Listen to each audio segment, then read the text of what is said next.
Dan DeFaw here with Mike Adams in the cabin. What's going on, everybody? Getting ready for our Sunday night podcast. Just give us a moment here. We got to do some sharing on Facebook. Hope you guys all enjoyed a great weekend. Some rain out there right now, but just a few minutes here and we should be good to go. Oh, we got a guest for you tonight. You gonna tell them who it is? Or you're just gonna let them hang? You're gonna let them hang? They gotta stay tuned for that. I can't. Okay, you're not gonna give it away. Yeah, they'll just. All right, I see how you. They gotta get their popcorn and their drinks ready and. Right on. All right, that's not coming up there. Are you still having problems with your sharing over there on that? Yeah. There's something wrong with that computer. Well, no kidding. I feel kind of left out when you do this to me. Well, you know, you just have to use your Android. I'm trying. We're live. Okay, I'm done. I'm ready to go. Share it. Hold on. Share it. I don't know what's taking so long. Hey, Deb, what's going on? Hope you guys had a good weekend up north. Did you share the podcast channel? Yes, I did. Okay. Danny said that you guys had a pretty good time up in the UP there, just across the bridge and at the island and there in Mackinac City. I'm still trying to figure out what that one store you guys stopped at. y'all? Did you like that? It's a big paw. It's a big store. Paw. Yeah. All right, let's go. Okay, here we go. Stand by in 3, 2, 1. Welcome back to another episode of the Up North Journal, everybody. I'm host Mike Adams, sitting in the cabin. We're back in the studio. It's been, what, 2 weeks? 2 weeks. Last week we were on a shoot. This on the week, road? Yeah, we were out on the road. This week we're back. And you know what? It's been 3 weeks since a particular vote in this great state we have. Oh, well, you're going to jump right into it, aren't you? We're going to go right for it because he's laughing. He can't contain his excitement. And it's like I said, we got to give him a couple weeks to cool down because this is going to be great. Yeah. Well, go ahead. Introduce our guest tonight. Everybody, welcome Lincoln Rohn from Michigan's Let 'Em Go, Let 'Em Grow. How you doing, bud?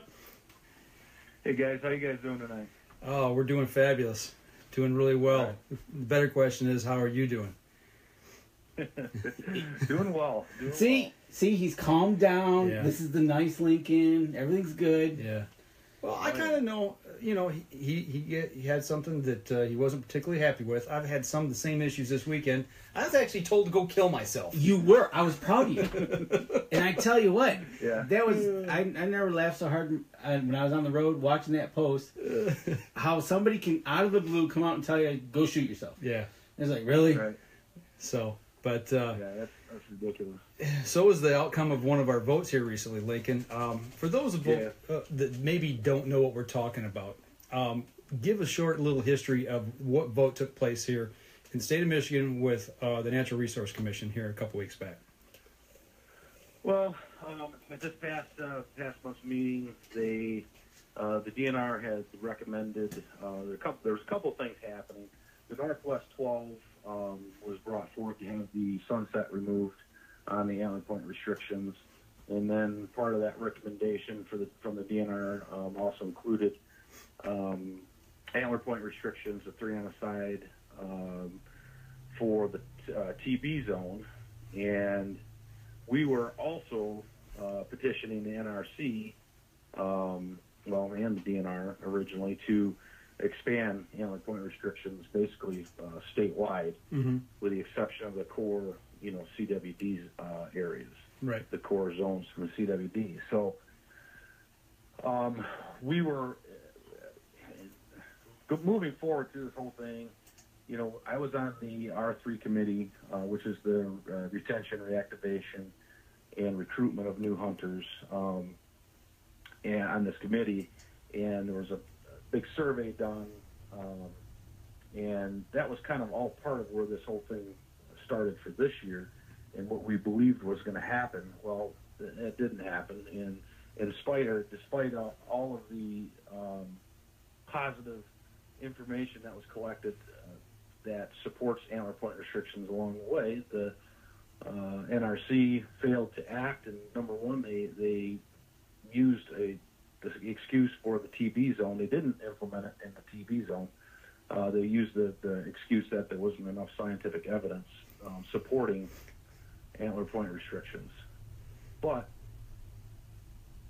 they talk out of both sides of their mouth because there is scientific data that is supporting of Antler Point Restrictions, and they just fail to recognize that data. Right. And then also they banked on scientific data. Where was the proof that not? There was two counties that the DNR also recommended to implement the baiting ban, or to re-implement the baiting ban. Mm-hmm. I think it was Iosco and Pure Isle, something like that. Presque Isle? I think it was, what was it? Was it Presque Isle? Presque Isle, yeah. Yeah, okay. So those two counties were recommended to have the baiting ban reinstated.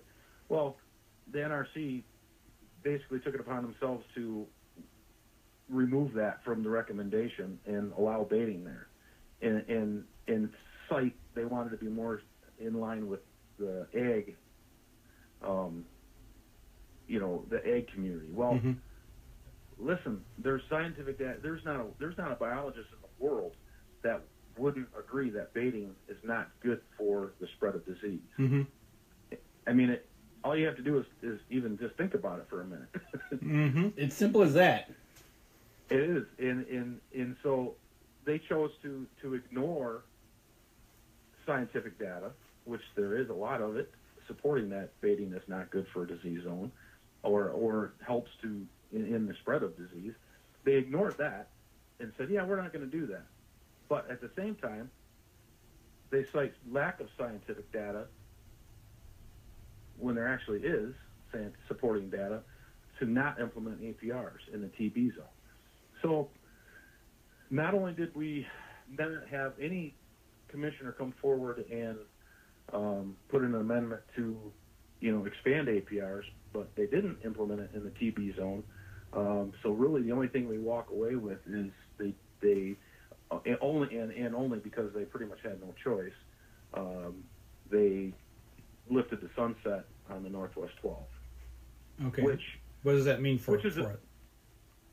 Basically, they made it permanent. Okay. And so, which is a huge win. I mean, there's no doubt about it. I mean, those guys worked their butts off, and they deserve to be recognized. And they've done a fantastic job. 76% of the people that were surveyed approved of the Northwest 12 being, having the sunset lifted. So that is, that's unbelievable. I mean, you can't get 76% of people to agree that deer are brown, let alone to agree on regulation. You know what I mean? It's just incredible that they have that kind of support. So, all of the data that we've given, and not even that we've given, we've shared all this data, but this is data that's come straight from the DNR. So it's not like the commissioners don't have it. Mm-hmm. We're talking, a lot of these counties now in the Northwest 12 are now shooting more 3-year-olds than they are 2-year-olds and year-and-a-half-olds combined. Mm-hmm. The bucks are bigger. The hunters are happy. The hunters are more engaged.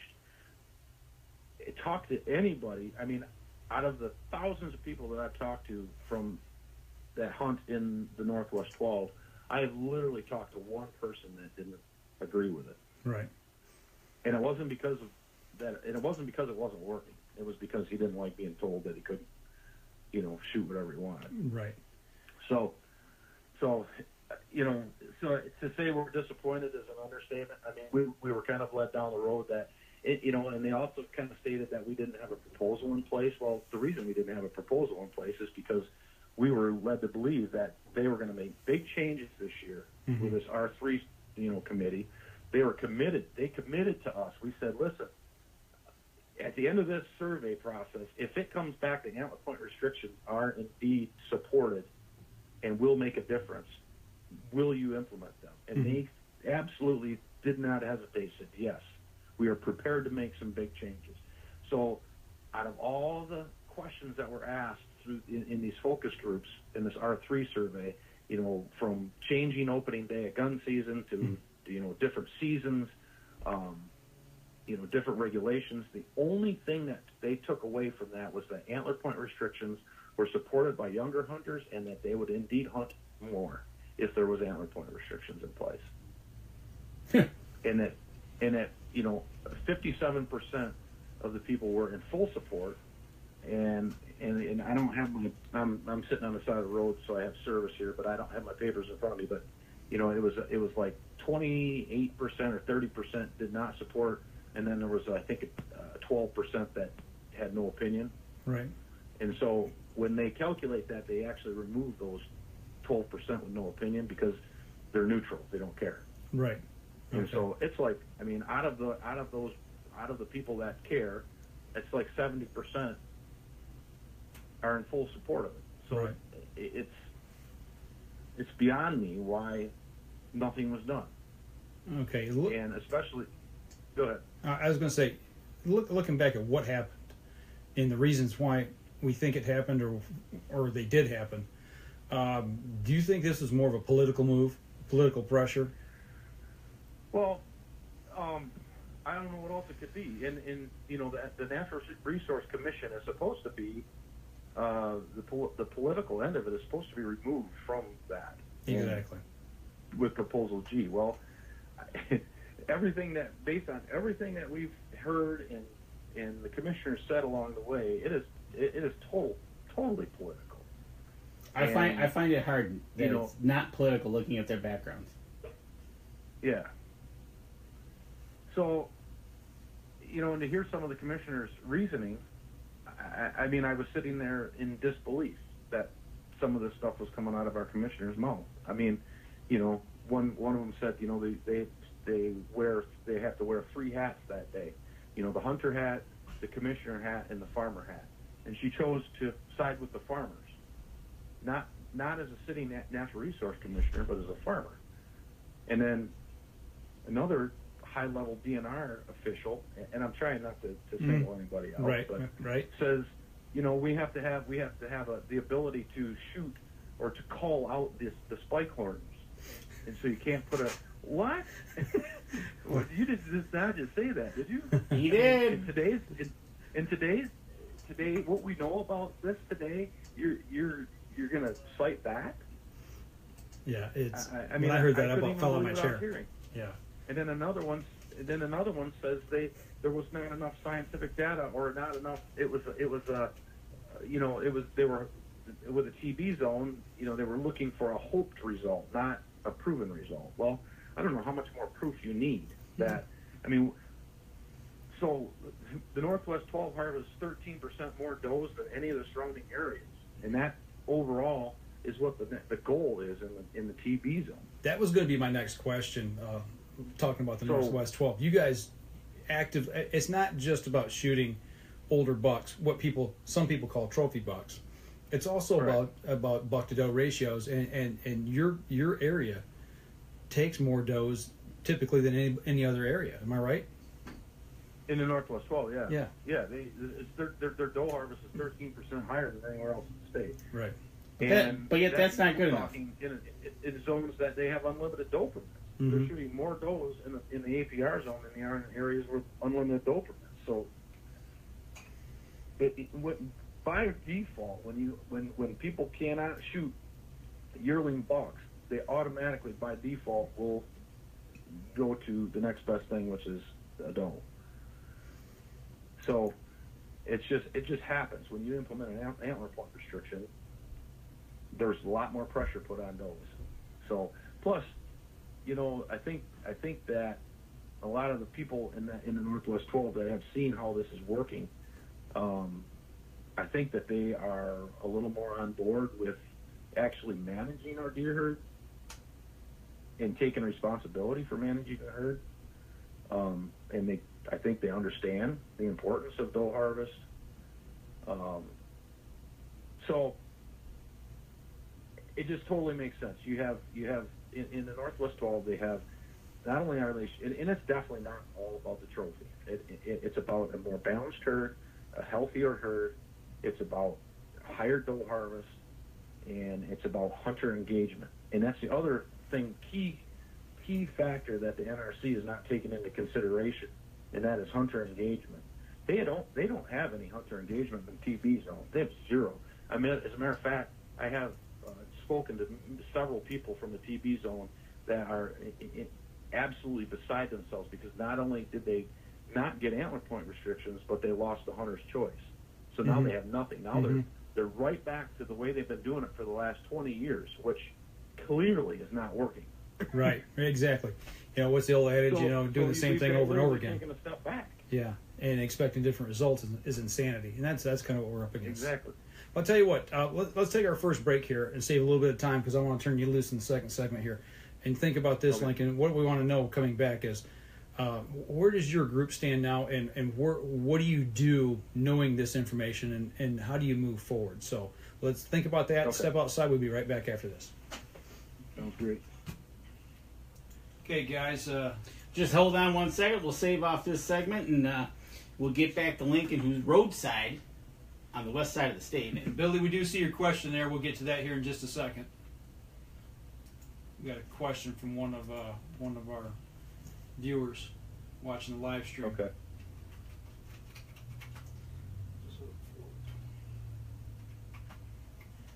Alrighty, that one's done. All right, stand by. Here we go. 3, 2, 1.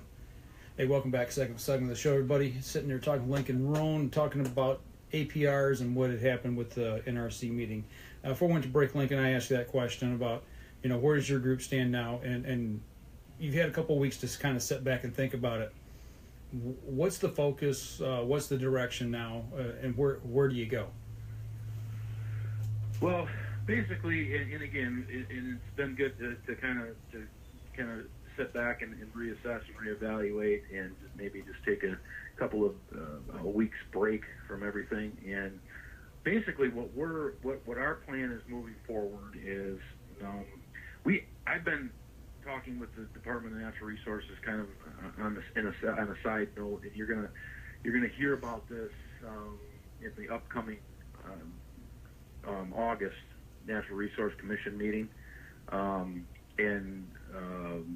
Chief Russ Mason is going to make an announcement, and I think it's pretty important that people stay tuned for that. And he has alluded to it in past meetings, but what is going to be announced is a pretty big deal. So okay, keep an ear out for that. So taking that into consideration, and I don't want to disclose exactly what's happening at this point, but sure. It's good. What's the date on that they're going to make their announcement? You said August what? I believe it is August 10th. 10th, okay. I think it's August 10th, but it's in Jackson. So okay. And you can look it up on the Natural Resource Commission. They have a separate section on the DNR website. You can look up the meeting dates. And then they do live. MUCC does live stream the meetings. Yeah, on that Thursday they'll live stream it.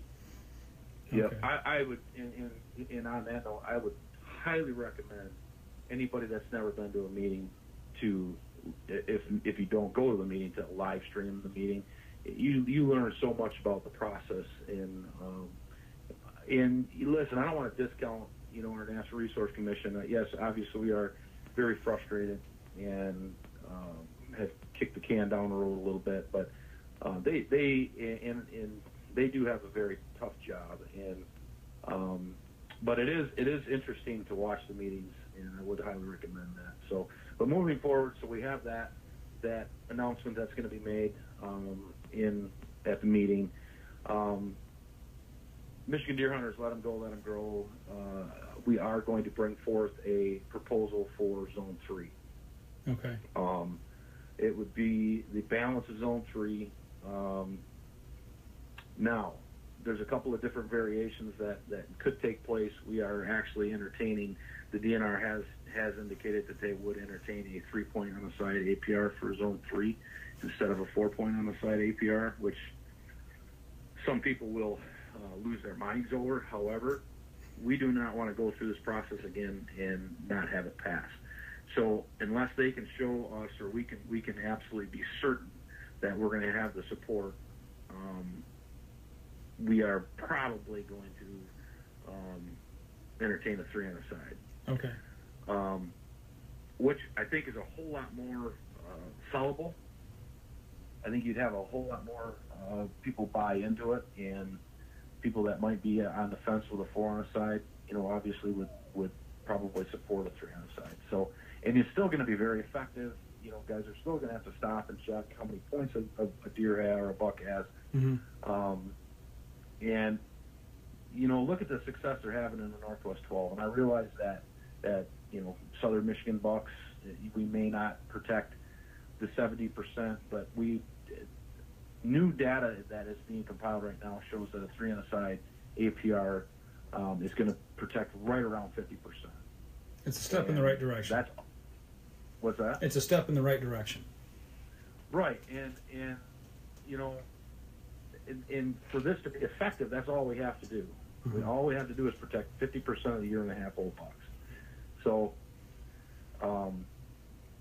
it'll still be very effective. It may not be as rapid as a 4 on a side, but it's still going to be effective. And I think moving forward, then, okay, say maybe 5 years from now we do this as a 3 on a side. Maybe 5 years from now we jump it to a 4 on a side after it's a little more widely accepted. So, sure.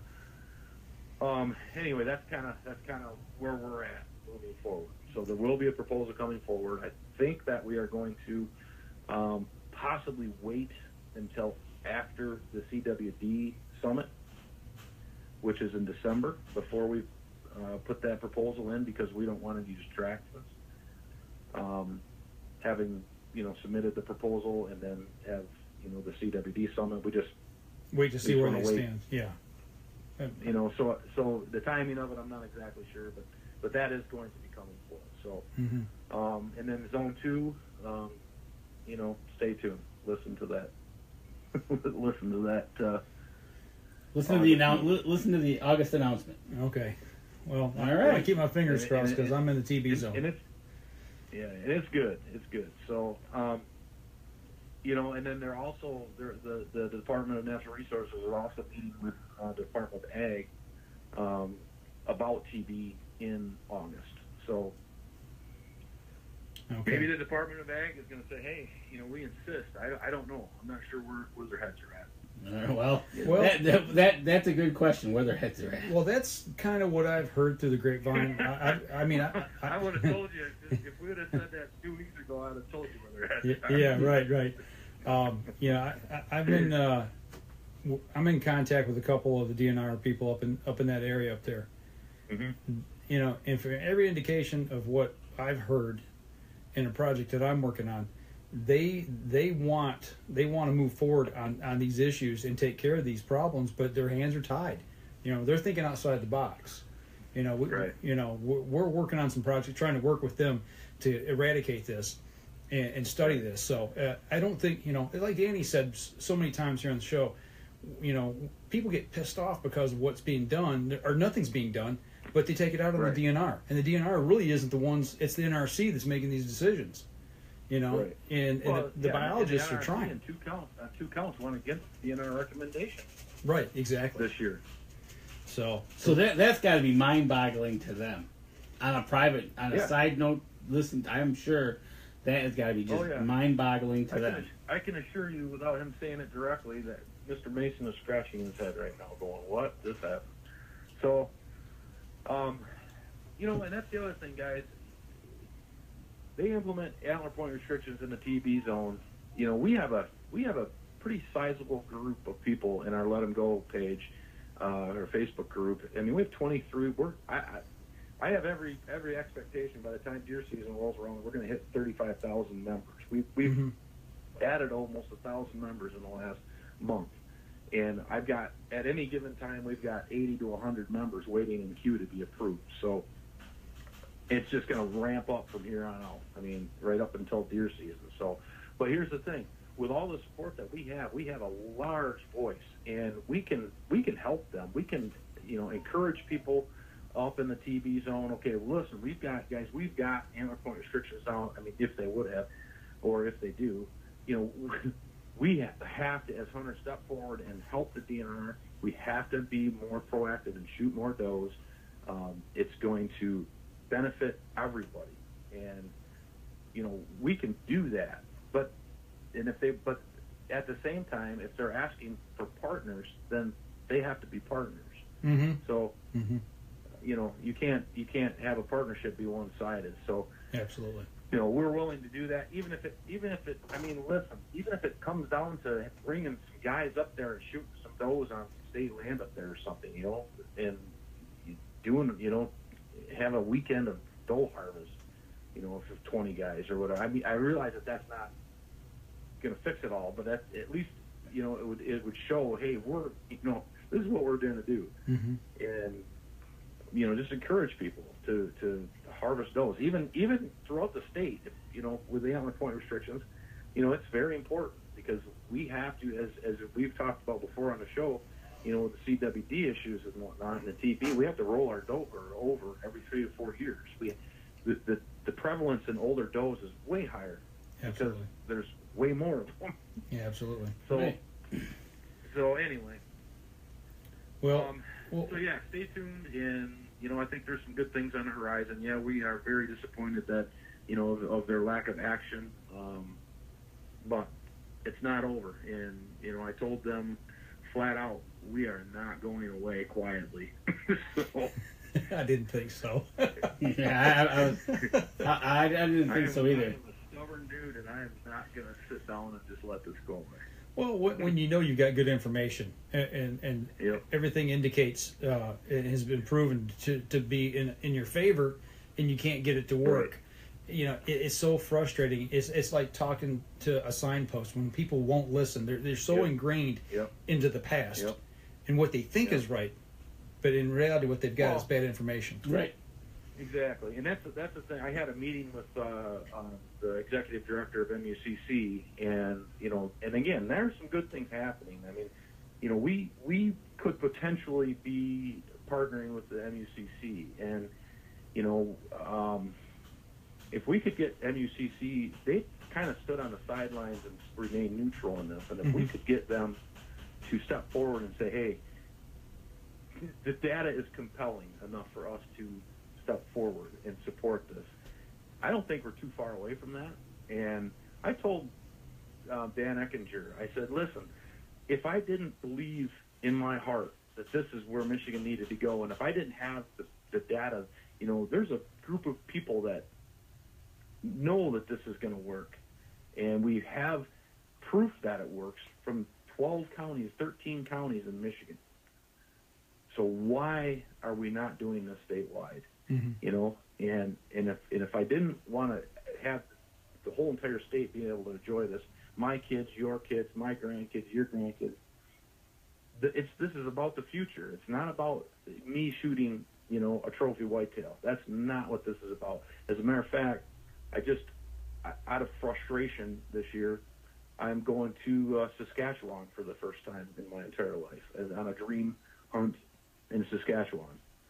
So in October, you stay tuned. I'll be posting some pictures, I hope. Well, we'll have you on the show for that one. Don't worry. Well, and it's something that I've been hearing a lot of, too, is the fact that people are now basically going to boycott buying tags in Michigan, and they're going to start hunting more out of state. Well, and I don't know if it's going to be. Listen, I'm never going to boycott. I'm not going to not hunt in Michigan, right? And there's a lot of people that feel the same way because this is where I cut my teeth. This is where I live. I can't. We have our property up in Newaygo that I have a lot of blood, sweat, and tears in, 40 years worth, and I'm not going to walk away from that. However, what we are contemplating doing is, and everybody has to do this kind of individually, thinking about what their reaction is going to be to this. And what we're kind of thinking is, listen, we're going to buy one buck tag, and we're going to buy one doe tag. And in years past, I probably would buy 4 tags total. I'd buy my combination tag and 2 doe tags. Right. Well, if we have 20,000 members, buy 2 less tags. I mean, that's huge. I don't have my paperwork in front of me, but I mean, it's a substantial amount of money, and enough for them to go. They're serious about this. Yeah. Right. And I'm not. And if and if that person decides, hey, they're not going to do that, that's fine. It's got to be an individual decision. But we're we have thousands of hunters that are extremely unhappy right now and wanting to do something. And so that's kind of what we're making consideration and possibly doing as kind of a not a boycott but a protest. Protest, yeah. So anyway, but again, stay tuned. August. Good news. All right. Well, how much is a tag? $20? I think they're $20. 20? I think they're $20. Yeah, and then you figure like the doe permits. Where we're at, we have to apply for doe permits. That's another $5. Right. So if you just to put in for one. So let's say I took your number 20,000 at $20 a tag. The first tag, they're going to lose $400,000. Yep. That's a sizable little number. Yeah, and if everybody backed off 2 tags from what they normally would buy, that's almost $1 million. That's $1 million in a heartbeat. If that doesn't get their attention, I don't know what would. That will get their attention, and to say that's and we're not even saying, hey, that's going to bankrupt the DNR, because that's not going to happen. They'll just pull more money out of the general fund or whatever they'll do. However, that's going to make a statement. Sure. If all of a sudden they have $1 million lost in revenue, they're going to go, huh? Yeah, it'll raise some eyebrows. We don't want to do this again. Right. Right. So. Well, I'll tell you what. Let's take our next break here. We come back. If you get a few minutes, we want to hear what you got planned for this season. If you got a few minutes to spare with us here. Sure. All right. Let's step outside. We'll be right back after this.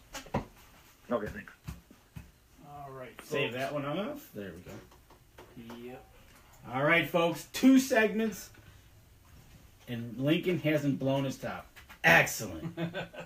He hasn't lost it. Managed to keep it under control. There you go. So we can look forward to maybe another Let 'em Grow summit next year. Absolutely. Yeah, absolutely. Coming in, it'll probably be in April, and I can assure you it will not be the week of spring break this year. Good. All right. Yeah, definitely. We got some fun things planned. Okay, here we go. Stand by in 3, 2, 1. Welcome back, everybody. 3rd segment of the show. We still got Lincoln on here with us. And actually, I did forget to ask you one question here we had from one of our viewers. You actually got 2 questions, though. Do we? Okay. Okay. And they're both the same thing. Okay, Andy Eberhardt and Billy Hoffman.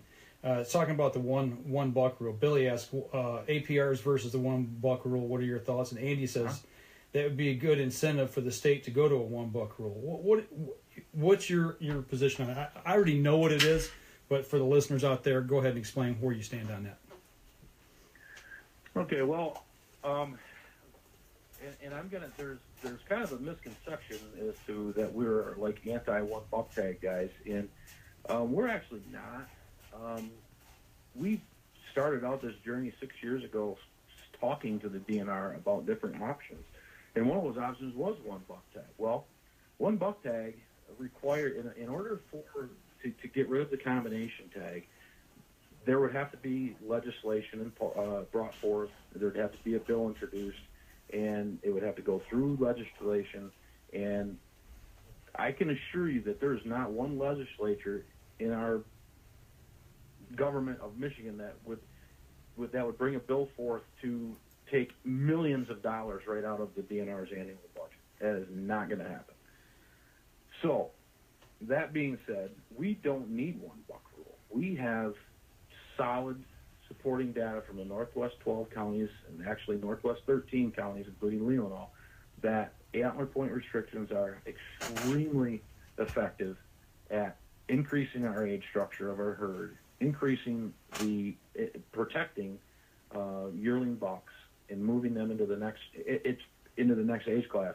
It's all a numbers game. The more yearling bucks you can protect and bring them to 2 years old, the more 3-year-olds you're going to have, the more 4-year-olds you're going to have. All it is a numbers game. And there were so few of bucks shot on the second tag, and people will argue with me on this, but we have solid data that says 4% of hunters, only 4% of hunters shoot a second buck. Yep. Which is equates to somewhere in the neighborhood of $28,000 over the entire state of Michigan. Mm-hmm. Millions of acres of land, $28,000. It's significant, but it's insignificant. Mm-hmm. And as long as we are protecting year-and-a-half-old bucks, we don't need $1 rule. We don't need any other season changes. We don't need anything. The only thing that they did in the Northwest 12 was implement an APR. That is it. They didn't change opening day. They didn't change anything. So the reason $1 is not going to be effective in Michigan also is because it doesn't protect half of the yearling bucks. It's only in the 43%, I believe, Mm-hmm. Which isn't enough. And so the DNR won't accept it anyway because it doesn't meet their 50% requirement. Right. So I'm not, like I said, I don't want to have the misconception that we are anti-$1, but we are not in favor of $1 because, number one, it's not going to happen. Number two, it's going to remove millions and millions of dollars from the DNR's pocket, which they need desperately. Money, you can say it's all about the money. Well, it is kind of about the money because money is what makes the world go around. I mean, it does. You are absolutely correct on that.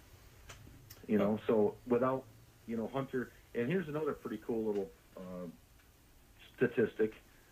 Deer hunters, I'm talking deer hunters only, generate 60% of the annual revenue for the DNR. So there you go. That tells you. You tick them off, and you lose 60% of that. You're in trouble. Exactly. And so my question is, why is the NRC and the DNR screwing with us? Well, I think it's more the NRC than the DNR. I have that belief. After it is. But there's been a couple of things that along the way that the DNR has derailed us on. So it's kind of a combined effort. But I'm a lot harder on the NRC right now than I am the DNR because they're at least willing to work with us. And so, and again, there's some good stuff coming forward. So.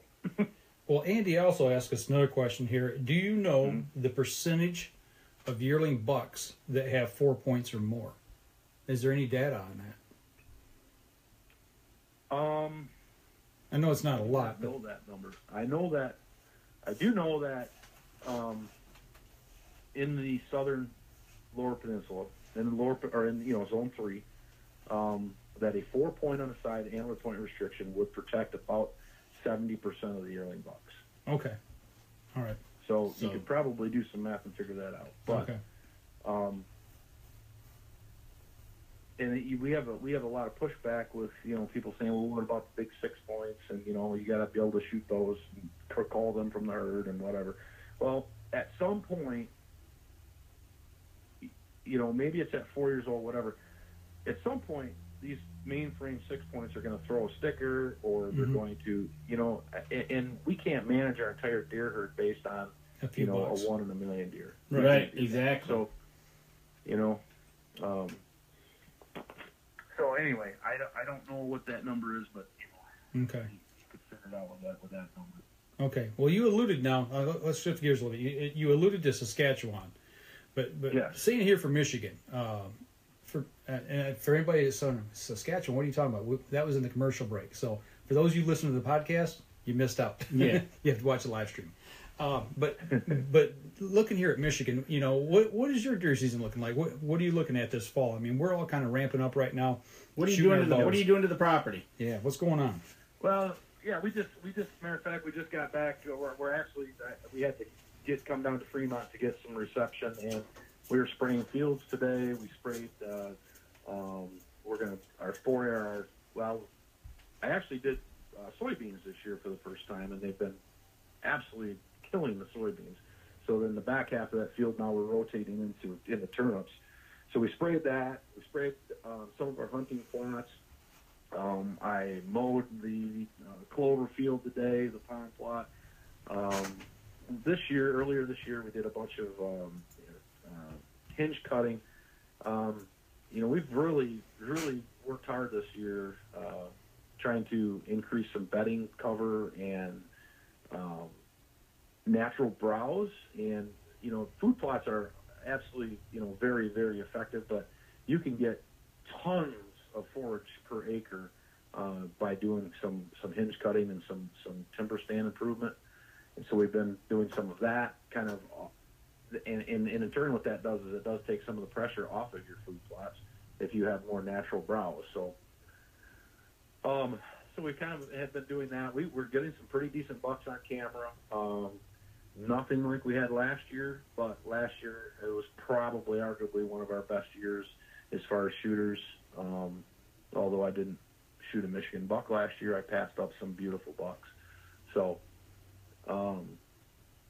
that's where we're at. But of course, I think about every buck that I passed that was 2 years old is dead. But whatever. That's what happens. That's what happens. Yeah. Yeah, you might be surprised they're going into the next month or so. What shows back up? You never know. Yeah, and that's what I was just gonna say. We do. It's funny because we are in the Manistee National Forest, and these bucks come trotting through, and they're checking out some new areas, and they come into our property, and I have seen it so many times where these bucks come and check our property, and then they never leave. We've got everything they need. We've got tons of food. We've got tons of cover. We've got a pond. We've got several watering holes that we've dug throughout the property. So, I think we'll we should have a pretty decent year, and time will tell. But and again, it's not all about what we shoot. I mean, obviously we hunt because we want to put a nice buck on the ground. But again, I didn't shoot a Michigan whitetail last year and had a great year. So it's not always about putting one on the ground. It's about the whole journey. The experience and what you take away from it at the end of the season. Yeah. So. Yeah. Well, and you guys know about my dad shot the biggest buck of his life last year. My nephew killed a great big buck. Well, at least for county standard, he shot 120-inch 8. My son shot 2 beautiful bucks. I passed up some bucks that I normally would have killed years ago, or maybe even a year or two ago. Right. So what do you do? It was a great year, and I was able to shoot a buck in Illinois last year, so that was good. So, but this year I'm going to be spending a lot less time in Michigan because I'm going to be going to Saskatchewan in October, and then we'll be in our lease in Illinois the first week of November, first 11 days of November, and then we'll be hunting opening day of gun season in Michigan, and then we're heading back to Illinois. You're going to be busy. Season, so. Now, Saskatchewan, is that going to be a bow hunt or is that a gun hunt? It's going to be muzzleloader. Muzzleloader hunt. Okay. Yep. Yeah, I didn't know being further north. I chose to do the muzzleloader hunt. I could use any weapon, but I'm gonna shoot muzzleloader just because it puts a little bit of a wrinkle in it. It's not flat out a rifle, but it's not a it's not a bow. And I'm recovering from shoulder surgery. I had shoulder surgery 5 weeks ago on my left shoulder, rotator cuff, among other things. And so I'm not going to be shooting the compound this year. I'm shooting the crossbow again. But hey, everybody, Dan Fall. It's Sunday. Hey, there's Dan. I'm just like, we're going to shoot the muzzleloader. So. Right. How is that shoulder doing? Fantastic, actually. I had a couple little setbacks, but we started strength training last Thursday, and it went really, really good. I am very encouraged. Well, it started out a little rough. Okay, that's what I thought. 'Cause I thought you saw a post that you were hurting right out of the gate, and I was like, oh boy. Oh, that was a mess. That was a mess. Yeah. Well, at least you're gonna get back out there. That's the important thing. Get it. You got it mended down. Hopefully, you'll be back at it again next year. So. Yep, for sure. Well, I'll tell you what. I know you said you were in a hurry, so we're going to let you go. We're bumping up on our last break here, so we appreciate you pulling off on the side of the road and giving us a call. And just to let everybody know, we talked about it. There will be another Michigan Let 'em Go Summit next year. That's right. Yes. Yep. It'll be in April, and then stay tuned for the August meeting and NRC meeting. And I just want to tell you guys I appreciate you having me on the show and the support that you guys have given us. And the fact that you guys actually do indeed care about what is coming from the out of the state and the future of deer hunting here. So I appreciate your support and all you guys have done to help the cause. Okay. I tell you what, anything you need, you just give us a holler. Hey, man, we got to all work together, man. We're all in this together, as they say. Yes, we are. All right. Well, Lincoln, we're going to let you go. We're going to step outside and take our last break, and you have a good night, sir. Hey, you too. Appreciate it, guys. Talk to you. Bye. Okay, folks. We'll All right, last segment of the show. Wrap up the last segment here in just a minute. Where do you want to carry on for the last segment here? Actually, I could really do a 180 to you, and if you want a tips and tricks thing that you could maybe show the people or describe on the podcast. You got that camera arm down there? Yeah. Let me see it. Okay. Let me just see if this will work. All right. Hang on just a second, folks. You want the whole mechanism? Bring that. Or just the arm? Yeah, the whole thing. The arm right there. No, that's perfect. This. Okay. I don't know where you're going with this, so we'll see. Where's the handle? Yeah. It's on my other tripod. I just want to try something. You want me to grab it? Yeah, grab it, because. All right. Everybody in the live stream, hang on just a minute. Okay. Yeah, hold on, because I got a question for Mikester here. And That has the clamp on the side, though, right? yeah, it's got the clamp. I just need Where it goes in. Yeah, I just need the. Actually, this one doesn't pop off. I'll tell you what we're going to do.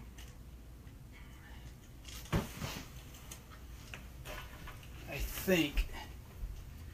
See if this screws into that side. That one may not have one. I can't remember which setup that is. Where am I going? Let's see. Actually, no, this one does. Yeah, it does right here.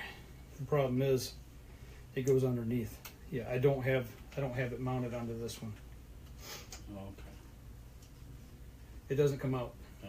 That's the problem. Okay. You're gonna give some tips to the viewer here, pal. All right, hang on. Let me get rolling again. And I'll explain to you why. You ready? Yep. Okay. Stand by in 3, 2, 1. Welcome back, last segment of the show. And that was a pretty good little talk. I tell you what, you know what? It was good. It was. Lincoln didn't explode. He didn't explode. He took. He gave us hope. There's stuff coming down the pipe. He did.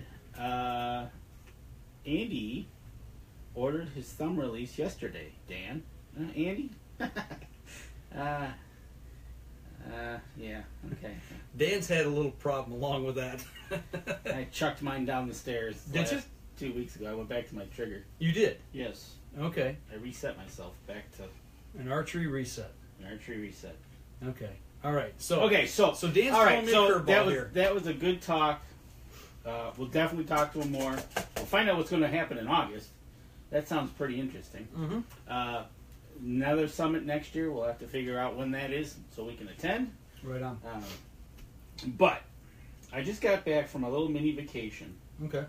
and lo and behold, I was watching this morning. I was watching the TV, and they had this outdoor show on. Okay. And they were deer hunting, and I was watching the show, and I won't mention the show. Okay. Their editing was subpar. Okay. But one thing that caught my attention right out of the gate Mm-hmm. was the importance. Now this year we're going with Fourth Arrow. Yep. Right here. Mm-hmm. And he had his camera on a tripod, on an arm. Camera arm. A camera arm. Okay. And every time he moved it, it squeaked. Right. And from what I can tell, this ain't gonna do that. No, and I can tell you why. It's a difference between what's called a fluid head and just a friction head. A friction head's going to make noise, especially the colder it gets. What you're working with is plastic against metal or plastic against plastic when you pan left or right or tilt up and down. With this head here that I've got on this one here, it's a Manfrotto. For those of you who don't know, that may be watching for the first couple times, I work at a TV station here locally in Flint. and it's my profession. So when I get gear, I spend the extra money to make sure I get something good. And the Manfrotto head is really nice. It's a fluid head, which means it's basically fluid driven. When you're moving this back and forth, there's little orifices in there that allow this fluid to move back and forth, and you can either create resistance or you can lessen the resistance, and it makes it what we call a fluid motion. For those of you on the podcast, obviously you're having a hard time. You can't see this, what Dan's holding up here. But here is what I think cost him $1. A good shot at $1. Okay. He ended up getting $1. Okay. But every time he moved his camera, yeah, hear eat, yep, or click or whatever it was. Yeah. But every time he was trying to follow that deer, mm-hmm. you could hear it. Right. Luckily for him, the rut was on, mm-hmm. and it was early November, okay. and the buck didn't care really too much. The buck was more interested in the does. Mm-hmm. But that just, I wanted you to point that out to people, because if you're going to be filming your own hunts, it's not only just the head. If you look at this joint right here, for those of you who are on the live stream, this joint where these two arms meet, there's a bushing inside there, and I'm moving that right now, right over top of the mic, and you cannot hear that. You can't hear it. The way this is made, it can pivot and move, and that's key, especially when that was my hand squeaking on, by the way, when I moved there. But that's the key to difference in buying gear and buying good gear, and for the price of what the fourth arrow camera arm is, it's very, very economical for what you get. This is a carbon fiber, so you also lose weight. You don't have that heavy weight. And you put that in your backpack and away you go, right? Yeah. Well, and there's so many different things with this, and and once we get this out in the field this year, we're gonna shoot some video with this and show the difference, and what we used last year versus this year. But yeah, it's huge when you're trying to film your own hunt, and we're not talking for TV quality. We're talking for guys who they want to shoot their own hunt. They want to videotape it, or their kid, or their spouse, or whoever. And what I'm trying to point out is, for people, I know some people have a budget, that's fine, but this could cost you the potential. This squeaking, they'll pick it right up. Yeah. Well, and if you look right here, and we're talking about the head. Danny wanted me to put that arm on, the actual tilt arm on it, but it doesn't fit this tripod. But as you can see here, I'm rocking this tilt head back and forth. You don't hear a thing. There's nothing there. There's fluid. You can tell it's smooth. The same with the pan right here, the same way. But the camera arm, as well. Like I said, that joint right there. It's not just the camera arm. It's not just the camera head. It's the whole system. The whole system has to work together. Exactly, and it was just it's.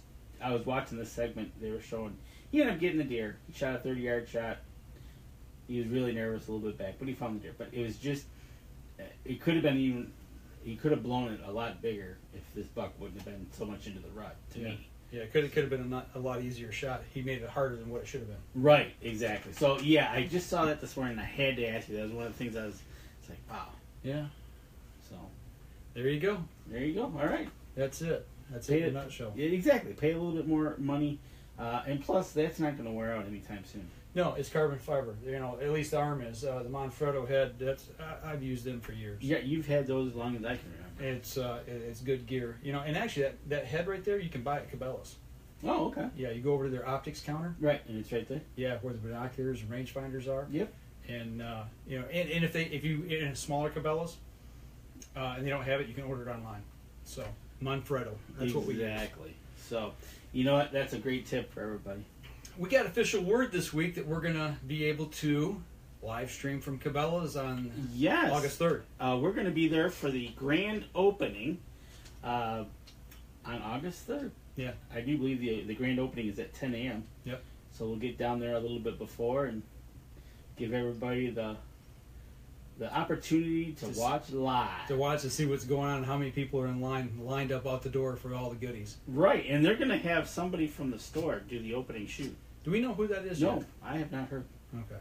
I have an idea who it might be, but yeah, I think, but I'm surprised at that. But you know what? It is what it is, and that's in just a little over 3 weeks. 2 weeks? 2 weeks away, I think. 2 weeks. August 3rd. It's a Thursday. Yes, it's a Thursday. And then we'll be down there the 5th and 6th. Yep. So actually, I'm going to get a little preview to everything on August 1st. There you go. I got my little invite in the mail, VIP invite. So for the VIP card, oh yeah. You get to go in. You can. It's. I think it's 9 to 9 that day for those people. If you've got the invitation, right? And I think I'm going to go down that morning just so I get a lay of the land. Absolutely, get down there and go introduce yourself. Maybe some giveaways or whatever. Who knows? I'm sure there are. Come back with a little swag, You know me. I like swag. Yeah, you do. You like your swag. But other than that, you were up north this week. I was up north this week, taking in the touristy things and just relaxing. It was really nice. The weather was phenomenal. I mean, there was no humidity. And did it get to 80? I don't know. That's what's nice about it up there. It's just pleasant. Cool thing. And I'm sure you've been up there plenty of times and you've seen this happen. But we are going to cross the Mackinac Bridge. Well, we got there. We ate at Wienerlicious. Yeah, you got to like Wienerlicious. That's right. And so we're eating, right? Okay, so let's go to St. Ignace. So we got on the highway and it's a dead stop. Mm-hmm. Like, what's going on? The fog rolled in. Mm-hmm. And it is so cool when that happens. Couldn't see the bridge. Couldn't see the bridge. So everybody had to stop, of course, because they don't know what they're driving off into. Right. I actually saw a photo of that somebody took from Mackinac City looking at the bridge, and all you could see was the two towers sticking up out of the fog. It's pretty cool. And you know what? As we were on top of the bridge, I think we were on the downward side. If you looked over towards Mackinac Island, you saw a cloud. It was that thick. It formed a cloud. It was so cool. It is. It's a neat place. It is. So, but no, me and Deb got up there and just took it easy for a few days and just kicked back and right on, recharge the batteries and come back down here and go back at it. Got on the bike for the first time this summer. How was that? Excruciatingly painful. Oh, I put it off too long. Yeah, been busy, but guy I work with. He's been riding religiously for the last 2 or 3 months. And he comes in every day and he brags about how far he rode. And I know what he's doing. He's trying to shame me into getting back on my bike. He did it. And he did it. Yeah, I woke up Thursday morning and I'm like, woke up that morning and it was in my head. He showed me a picture of somebody who was riding, I don't know if it was Tour de France. No. It was one of the legs of the 16th stage of the race, and they showed his legs after the race, how dehydrated he was and how excruciatingly painful his legs looked. It was a horrible picture. Ooh. And I thought, you know what? If somebody can ride, I can get my butt out of bed. So the next morning I woke up, and like every morning that I planned on going riding, I'm like, I don't feel good. I don't want to ride.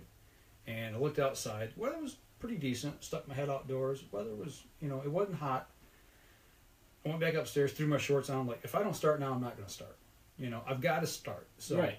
I went out and put 6 miles on. I got to about the half-mile mark. My knees started aching, excruciatingly painful. I got to about the 1.5 mile mark. The pain went away. I'm like, okay, I got them broke in now. Got them lubricated. I can ride now. So the next thing was my rear end on that hard seat. It hurt, but. I already had a predetermined loop that I was going to run. I was going to run about, 4.5, 5 miles. And I had a turn to make. I was on a dirt road, and I could either go all the way down to the dead end of that road at the freeway and turn around and come back and then make my turn, or I could simply turn and go home.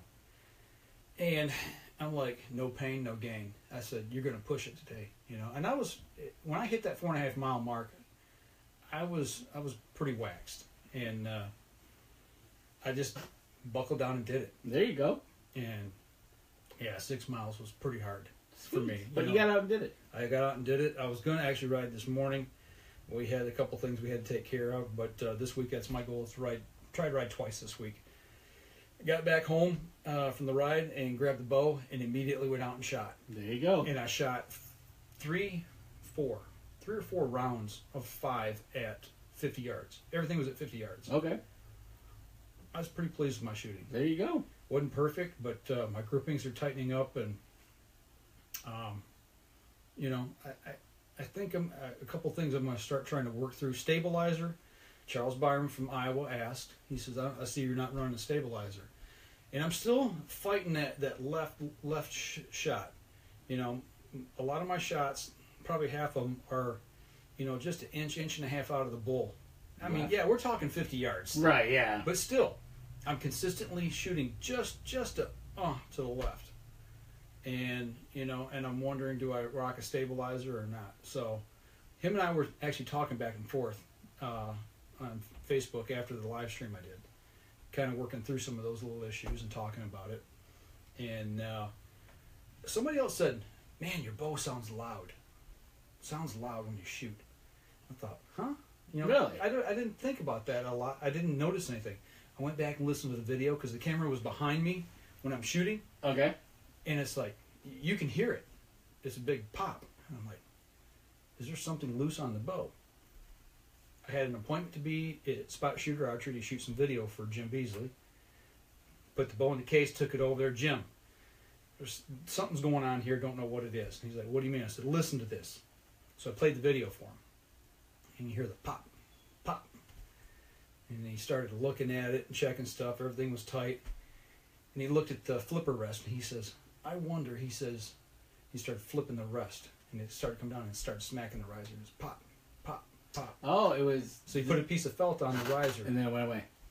It's quiet. It's quieter. I haven't actually took it out and shot it yet to compare, but... That's the code red, right? No, I'm shooting the QAD. Same one you've got. Oh, okay, yes. QAD drop away. So the flipper was coming down and smacking the riser. It is just enough to make a little noise, but you know what? It could cause deer to string jump. If it's something that easy to put a piece of felt down to take care of it, why not do it? You know exactly. So yeah, so that's what we did, and next time I shoot, we'll see what happens. All right, and we'll be waiting for that mystical flight of the arrow.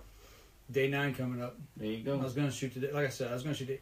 My son went back to college today, so today was kind of dedicated to him. There you go. Hanging out and, you know, hanging with him and making sure he got everything packed and got back to school. So there you go. But that's all I got, man. Yeah, that's it, man. I was just glad we got Lincoln to get within range. Yeah. Considering what he's gone through with his shoulder surgery first, and then the vote. But he didn't spontaneously combust. No, and I think we're going to be hearing a lot more from him in the next year. Hope so. Hope like it's I all said, good news. Anything we can do to help, we'll get him on. Absolutely. This weekend is Archery Classic at Cabela's. Yes. So make sure you guys stop in at your local Cabela's. Got sales going on, all kinds of specials for archery season. I will be at Dundee, Michigan store for Vortex Optics, working the counter. Stop back in the hunting and optics department and say hello if you're in the area. So there you go. That'll be Saturday. And you know what that means? It's starting that time. Absolutely, it's getting there. It is. I can't wait. So, and then the week after that is the grand opening. It is. I can't wait, man. I am so pumped for that. I'm excited. All right, guys. Anything else? Nope. All right, that'll do it for us this week. Remember, if you guys are out on the water in the woods, shoot straight and be safe. Until next time on the Up North Journal. And for those of you on the live stream, we appreciate you tuning in and posting questions tonight. We do appreciate everything you guys do. Absolutely. Andy, Billy, you guys take it easy. Have a good week. And we'll probably see you guys next week right back here. Same bat time, same bat channel. Yeah, you know how that goes. All right, we're going to sign off, folks. Andy, I went to Dundee to get a couple archery items and they didn't have anything in stock. I was looking for... Oh, yeah. Andy, it's weird sometimes how that works. What store was it? Dundee. At Dundee. See, what's he looking for? Some archery items. He didn't say. You know, hang on. Is he still on? Andy's still on. Okay. Andy. I was down there the Friday before we went to the tournament in Ohio. Yes. And when I was down there, and they were stocking stuff then, but he was looking for a lone wolf tree stand. Okay. See, they should be getting them in for that. That stuff's coming out of distribution center. It should be there as this we week. Speak. Yeah, stuff is coming in the store constantly right now, and it's one of them items. They're ramping up seasonally, and I think once this archery classic hits, you're going to start seeing these stores flooded with the archery. He was looking for a Carter thumb release. Do they sell Carter? I have no idea. Easton Axis arrows. That's a toughie. I've known a few people to look for Eastons, the Axises. You'll run, they'll get them, and then they'll be out as fast as they got them sometimes. I know Saginaw had them at one point in time, but like I said, he went to Dundee. Yeah. I tell you what, if you're still looking for some of those items, email me or hit me up on Facebook. Send me a list of what you're looking for, and when I'm down there Saturday, I can see if they've got it in stock for you and private message you back. I'll let you know. There you go. How's that for service? That's awesome. So, anything else there? Nope. All right, hey, Andy, hit us up on Facebook. Seriously, shoot me a list, and like I said, I'll be down in the store Saturday and Sunday both, and I'll shoot you a PM back on that and let you know if they've got it or not.